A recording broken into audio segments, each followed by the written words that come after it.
Assalamualaikum warahmatullahi wabarakatuh. Waalaikumsalam warahmatullahi wabarakatuh. Perkenalkan, saya Aulia Arifah. Di sini saya akan melakukan penyuluhan pendidikan kesehatan pada wanita dengan bayinya sampai umur 28 hari dalam kondisi berisiko. Ini Bu bisa dibaca-baca. Baik, saya akan menjelaskan materi yang saya sampaikan ya.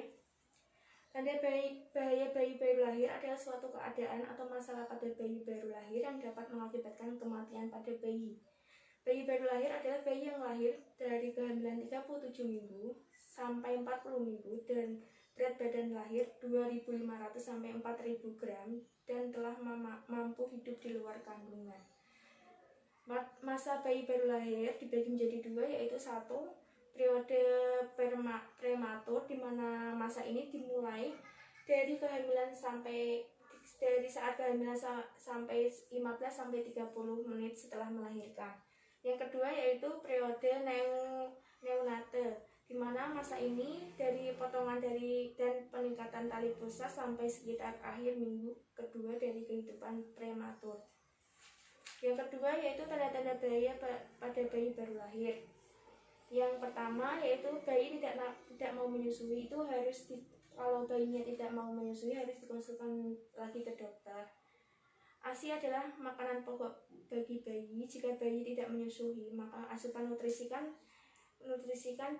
berkaitan dan tidak ada efek pada kondisi tubuhnya. Jadi air ASI ibu itu sangat bermanfaat bagi bayi. Yang kedua yaitu kejang. Kejang pada bayi memang terkadang terjadi. Bagaimana kondisi pemicu kejang? Apakah kejang terjadi pada saat bayi demam? Jika ya, kemungkinan kejang dipicu dari demamnya. Selalu sediakan obat penurun panas sesuai dengan dosis anjuran dokter.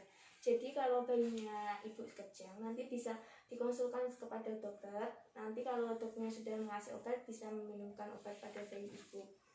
Dan kemudian bayi lemah. Jika bayi Anda terlihat tidak efektif, biasanya maka waspadalah jika biarkan kondisi ini berlanjut. Kondisi lemah bisa dipicu dari diare, muntah yang berlebihan ataupun infeksi berat. Jadi kalau bayinya ibu lemah, bisa dikonsulkan lagi ke dokter. Yang keempat yaitu sesak nafas. Frekuensi nafas bayi pada umumnya lebih cepat dari manusia dewasa, yaitu sekitar 30 sampai 60 per menit. Jika bayi bernafas kurang dari 30 kali per menit atau lebih dari 60 kali per menit, maka Anda wajib waspada. Lihat dinding dadanya ada tarikan atau tidak. Jadi kalau bayi ibu sesak nafas, bisa dikonsulkan lagi ke dokter. Yang kelima, merintih. Bayi belum dapat mengungkapkan apa yang dirasakannya. Ketika bayi tidak merintih terus-menerus, kendati sudah diberi ASI atau sudah dihambuk-hambuk, maka konsultasikan hal ini pada dokter. Jika bayi ibu tidak merintih, bisa dikonsulkan lagi ke dokter. Yang keenam, pusar kemerahan. Tali pusar yang berwarna kemerahan menunjukkan adanya tanda infeksi. Yang harus Anda perhatikan pada saat merawat tali pusar adalah jaga tali pusar tetap kering dan bersih. Jadi ibu harus merawat tali pusar bayi ibu sehingga bisa tidak terjadi infeksi. Tidak boleh sampai basah, terlalu basah ibu. Tali pusarnya bisa terjadi infeksi nantinya. Yang ketujuh yaitu demam atau tubuh merasa dingin. Suhu normal bayi sekitar antara 36,5 derajat Celcius sampai 37,5 derajat Celcius. Jika kurang atau lebih, perhatikan kondisi sekitar bayi. Jadi kalau nanti suhu tubuh bayi ibu nanti atas 37,5 derajat, bisa dikonsulkan kepada dokter. Yang kedelapan yaitu mata bernanah banyak.